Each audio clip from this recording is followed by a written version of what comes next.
Trump's Jerusalem announcement fans flames of terror across the world.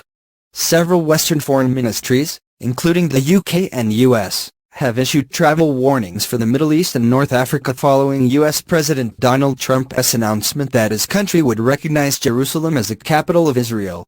The move, designed to satisfy Mr. Trump's domestic right-wing voter base, has been met with anxiety and furious protest in the rest of the world.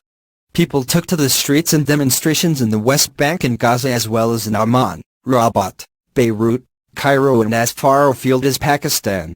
Of all the US's shocked allies, Iraqi Prime Minister Haider al-Abadi had perhaps the sharpest rebuke for what he said was Mr. Trump's reckless move.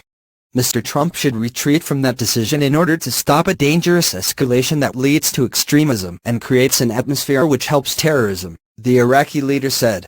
With ISIS almost defeated in the country with the help of U.S. air power, Mr. Abadi's words should serve as a strong warning. Islamist movements across the world view the recognition of the holy city as Israel's capital at the expense of Muslims as a call to arms. Recognition of Jerusalem as Israel's capital presents opportunity for jihad, Oxford University analyst Elizabeth Kendall warned on Twitter.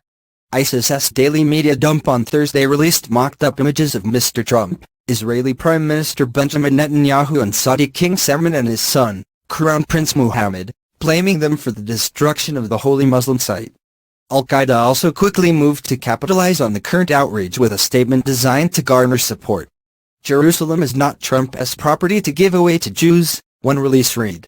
Al-Qaeda-linked East African group al-Shabaab also urged all Muslims to raise arms and defend the blessed Al-Aqsa from the Zionist occupiers supported by America, because what was taken by force can only be restored by force.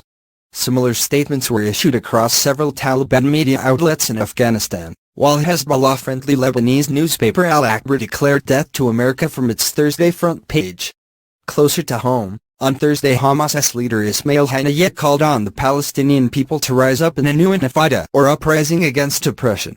We should call for and we should work on launching an intifada in the face of the Zionist enemy, he said in a speech from Gaza. This will not stop until the liberation of Jerusalem and the West Bank. Palestinian and Israeli civilians, as well as the Israeli armed forces, are bracing themselves for Hamas's declared day of rage on Friday. Whether any violence